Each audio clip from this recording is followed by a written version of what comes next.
He brought his roadies. Enthusiastic.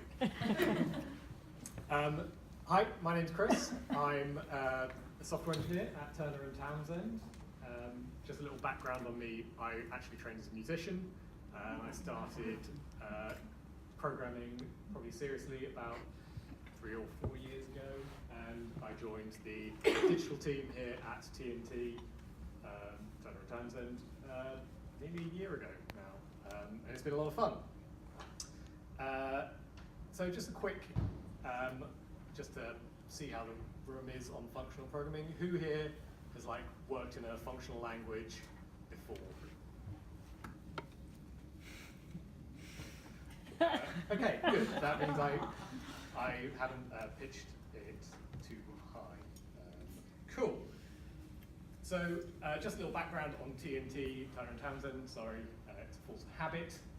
In case you didn't get everything from Toby, Turner and Townsend is a consultancy that works in the project management, program management, cost management sort of areas within the construction sector, all over the country, I think, all over the world, sorry, not country, and all over the country. So some notable projects that they've been involved in include the Shard, an airport expansion in Abu Dhabi, the Novo Research and Development Center in Wuhan. I've said that phrase a lot over the last few days practicing this.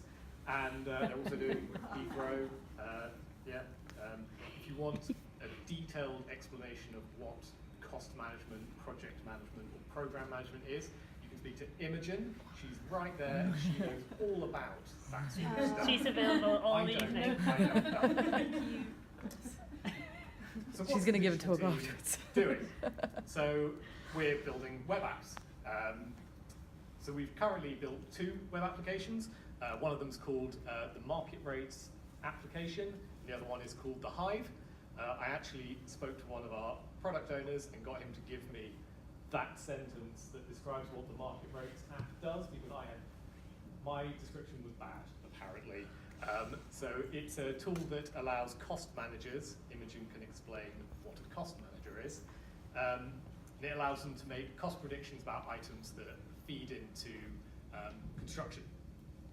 For example, it would let you work out how much steel beams would cost in the northwest of England based on things that data that you've received in the past. So it's sort of predictions and analytics. The second thing we have is it's called the Hive, which is sort of, I'm going to get in a lot of trouble for saying this, but it's sort of like a Facebook for Turner and Townsend. It basically gives you profile pages for projects, for organizations, and it sort of links everything up, so you can look at a building that was constructed in somewhere, and you can see, oh, these organizations worked on it, and this individual did this, and this individual did that. It lets people sort of visualize the data. Can you tell if people are in a relationship or not from these pages? No, we haven't added that yet. I don't think we get that. Yeah, it basically lets you explore Turner and Townsend's internal data. Up until now, it's been a very analog company, and we're trying to bring it into the, if not the future, at least the present day.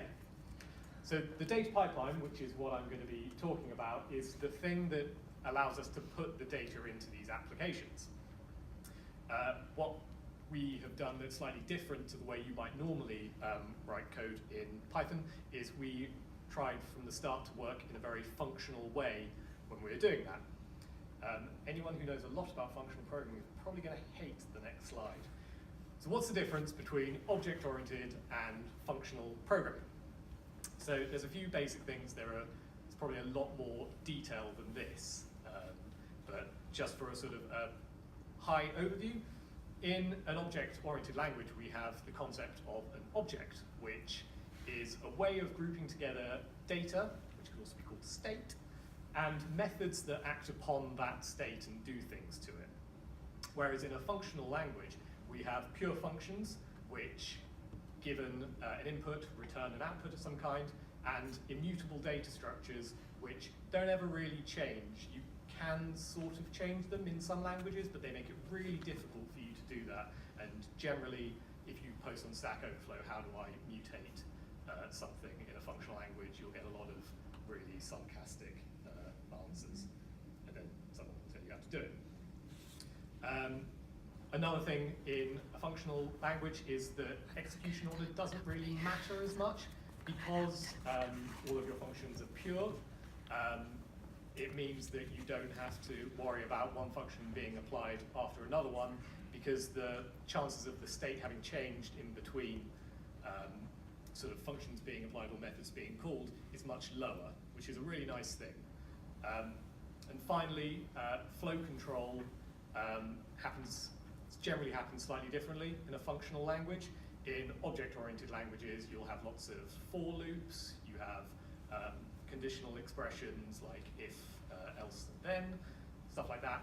In functional languages, you would tend to use recursion, so functions that call themselves and recurse until there's no more data left to look at, or higher order functions which can use iterators and do things with them.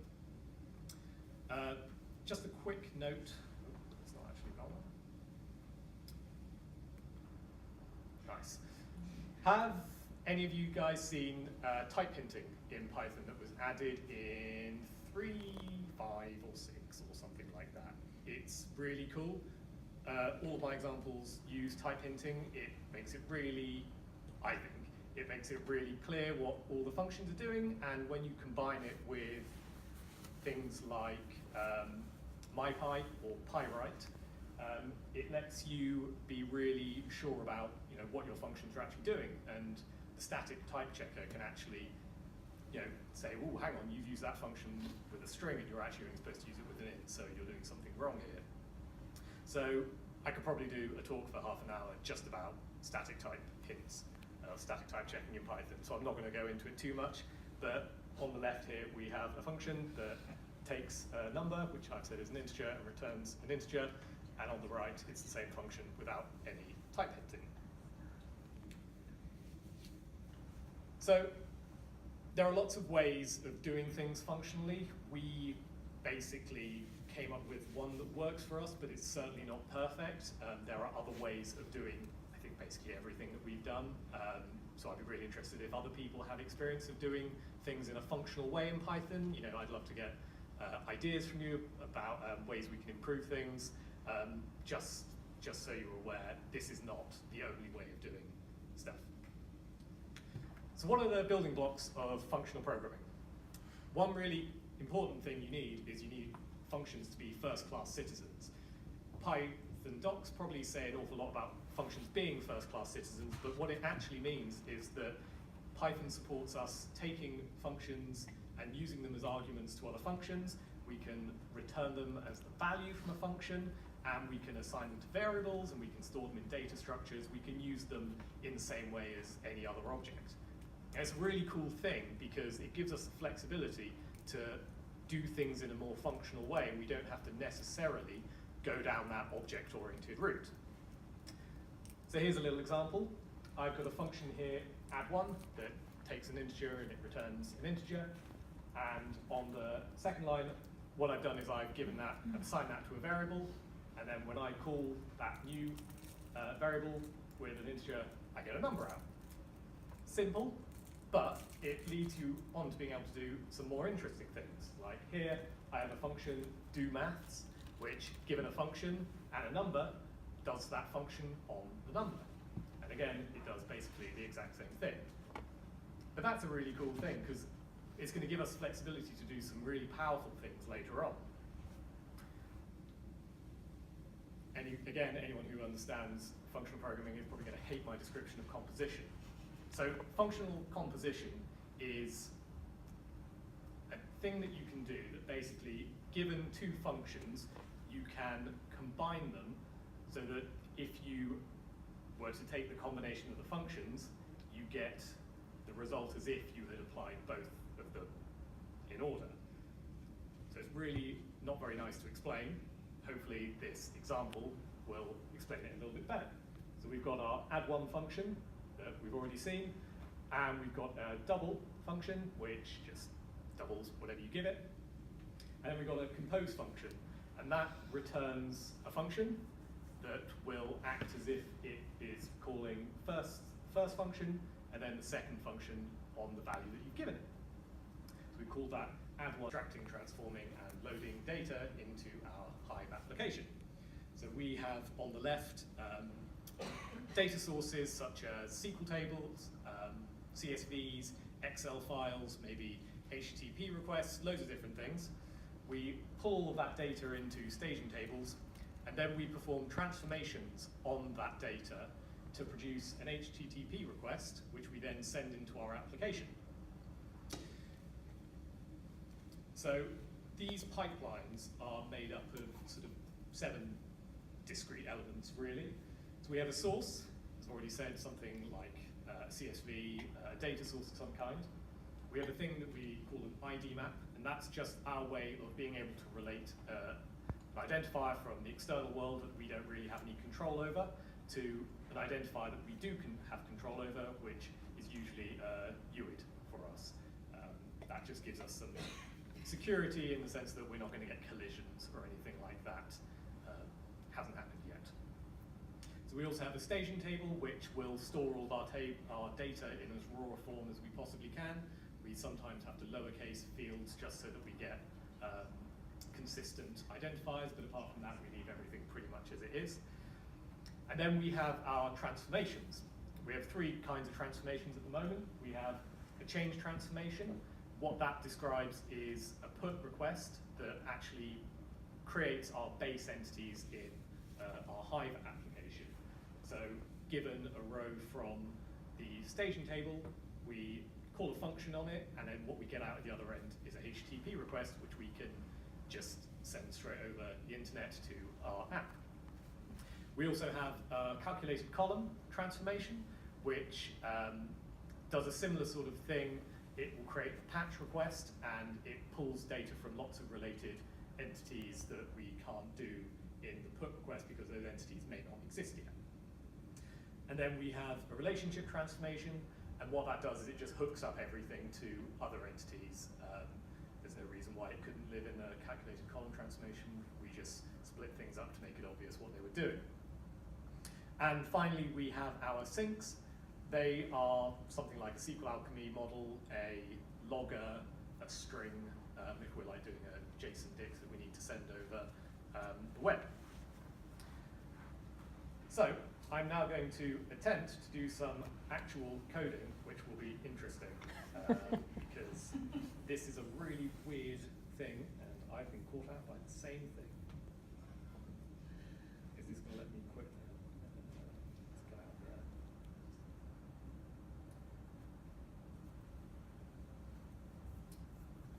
How's that? Awesome. So I've created a little example pipeline.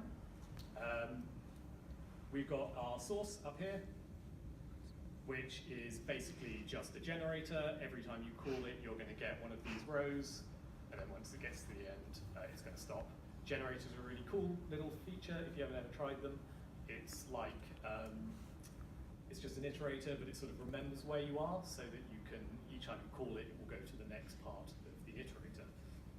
It's really useful for lazily getting data. Like the way we deal with our data sources is we load them into a generator and then we just keep pulling rows off of them. So at the moment, I actually remember, is that? Cool. So if I run my change pipeline, at the moment we get some rows at the bottom, just here. And that is actually our staging table just getting passed through this function, and the only thing that happens in it is that I'm just logging it out to stand it out so you can see what's going on. Someone in the person supplying our data got the first names wrong, and they don't have uppercases at the start. So we're going to write a function that will just turn that into an uppercase version of it. So we are going to write one now.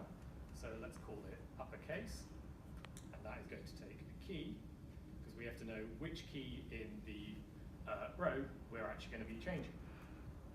And that is going to return a transformer.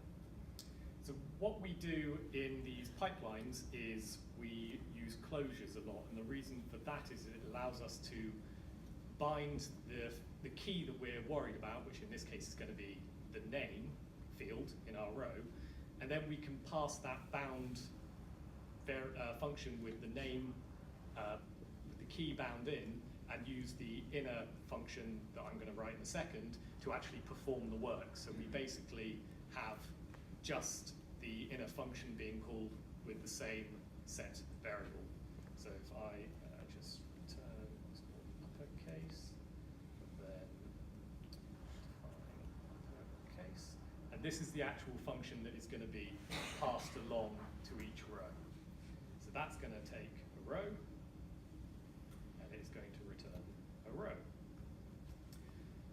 So an important thing in functional programming is that generally your data structures are immutable. You don't like edit things in place. You would, if you're, let's say you've got a list, what you're going to do is you're going to return a new list with whatever you've done to it having been applied to everything. So we're going to return a dictionary. It's going to be kv.title for k if was key else b or kp in row.items. I think that will work. What are you playing about? It would help if I actually returned anything. Let's put that in. Cool. And hopefully this will all work. Oh, I actually have to put it in chain. So we have this concept of chain, and what that allows us to do is basically, given a list of functions, it will just compose them all together, and at the other end we just get a function that does everything. So I will put in uppercase, and the key is going to be name, and then we have our log sync, and I'm really hoping this is going to work. It does. So as you can see now, whereas before the name was lowercase at the start, we now have it in title case. So cool, let's just try another one. Let's say now. I just have a question. Yes. Wouldn't it be if and for, using if and for in this case go against the functional programming? Not necessarily. So you can still use if and for because you need to check for whether or not something, for example, matches. That's absolutely fine. What you generally wouldn't do is use if else then to sort of control the flow of execution. You would generally like recurse or use like a filter or something like that. So you can still use, like, no one's ever going to say, no, you're not ever allowed to use if, else or then, or whatever. But You said before. no, yeah. There were no ifs of course. Absolutely. I was just wondering. You can absolutely use if, else, or. What you generally find is that in like a pure functional language, they tend not to, because this is Python. We have the flexibility that we can really do whatever we want. I was just thinking that in this case, because you are returning a dictionary, you can always copy the other dictionary and put your key at the end, and that will automatically override the key that you want to change. So you will Yeah, use absolutely. it from form. So that would be another way of doing it. Either way, I really like dictionary expressions. Yeah. I would do it like that, Yeah. but as you said, the No, absolutely. programming doesn't use it for force, I was like, okay. No, absolutely. You are right to pick me up on that. Then I was just wondering, I was just wondering. Cool, yeah, no, you're absolutely allowed to use whatever things you want. I think if you tried it in Haskell, someone would shout at you. So let's try another one. Again, what we find is that we do the same sort of things over and over. So we have another function, and this one is going to do a very similar sort of thing. It's going to take the row, find the key that we want, and it's going to double whatever is in it. So we're going to return, if I can spell, double. And that is going to take a row, which it sounds very similar, and I'm sure some of you can sort of see where I'm going with this. We're going to return k v times 2 is k is key, else v for k v row times items. And what we found is that, again, our data person actually got everyone's ages wrong, and they should actually be twice as old as they actually are. And so when we do that, again, we have managed to double our age.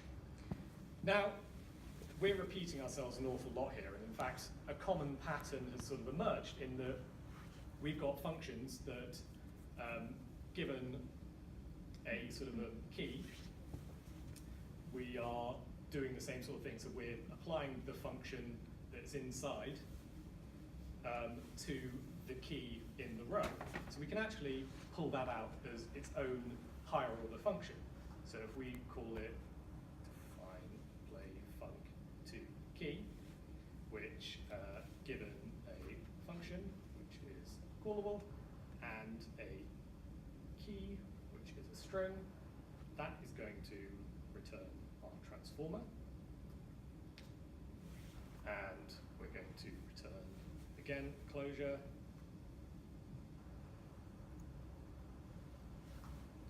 And now we're just going to write that. Again, this is a row. That's going to return a row.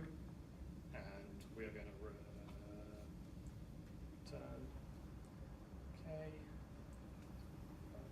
v if k is key plus v for k v in row.items. And now these functions become an awful lot simpler. So now double just becomes int, and that's going to return an int. And all that's going to do is return num times 2. And this one becomes really simple as well. That's going to have a string, which is that. It's going to return a string, and we're going to return string.title. So now we can actually call these functions from this function. And what we can do, what do I call it? Apply, nope, not that one. To key, and that is uppercase on name. And this one is going to be it's going to be double, and our key is age. And hopefully it still works.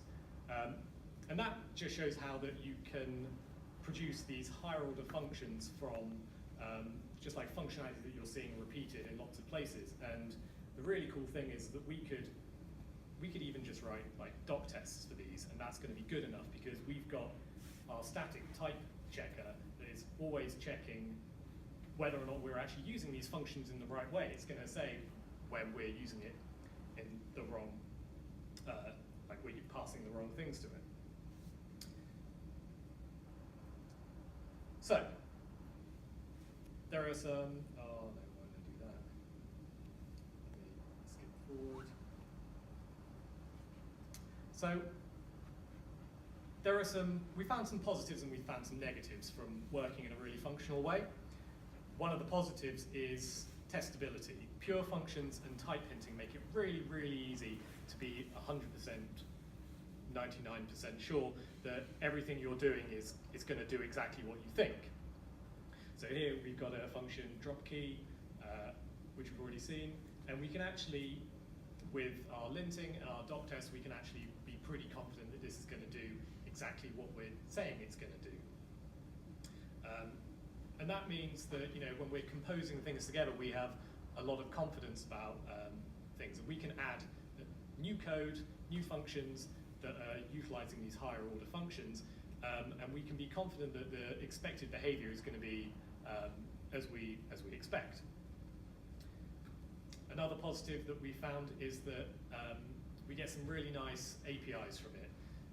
We're allowed to code in a much more sort of declarative style, and if you haven't come across declarative before, an example would be in SQL, where you would say select name from person where ID equals 1.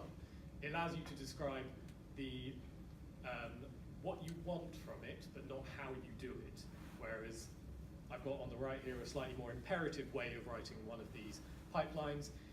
It's a lot harder to follow. It's not as obvious what it's doing, in my opinion, and there's a lot more, broken like spacing. You've got all these if, else, try, excepts catching all over the sorts of place, and that's for like a reasonably basic one. As they get more complicated, it becomes more unpleasant. And those are two things that we found really positive about working in this way. One of the more negative things that we found is that the way that we have composed functions together using anonymous functions means that you get some really gnarly stack traces when something goes wrong. So here we have an example. I think the only valuable bit of information is down here. I managed to cut half of it off. But basically, you get a really unpleasant time of knowing exactly what's happening.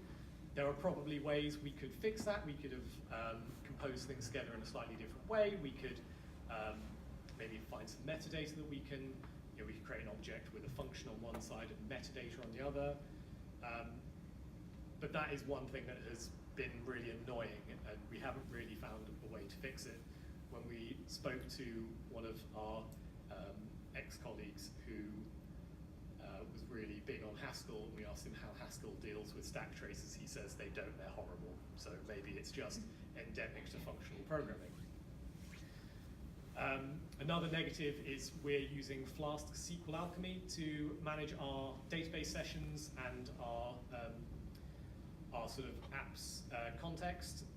Flask isn't pure, it chucks a load of request state and context all over the place. So technically, although we are being careful about the functions that we're writing, it's not actually pure. So I lied earlier when I said all of our code was pure. One way of solving that would be not to use Flask SQL Alchemy or Flask in our code. We could just use straight SQL Alchemy. Another really upsetting and quite difficult thing to work around is that when you've composed together, so it's really, so after you have composed all of these functions together, it's very difficult for you to know what is involved in that function. So at the other end, you've just got lambda, anonymous, anonymous, anonymous, lambda, lambda, lambda, lambda, lambda, and then a row at the other end, and you're like, great, that's cool, but what does it do? So the only way you can do it is by calling it. What would be really nice is if we could like inspect it in some way and like say, oh, what are you going to do? Without actually just calling it. And I suspect we could do something like making an object with like the function on one end and what it's actually going to do on the other. So Python's a really cool, flexible language because it lets us work in an object-oriented way when we want to, and it lets us work in a functional way when we want to do that. Having immutable data structures and pure functions, or as pure as you can get them, makes really easily testable code and makes it really pleasant to add and refactor things. Introspection on a pure function is really difficult. I think we would have to add some metadata to it, and chaining together hundreds of functions with lambdas makes really messy stack traces. Who knew? Does anyone have any questions? You're not allowed to ask me about monads, monoids, endofunctors, category theory, anything complicated like anything.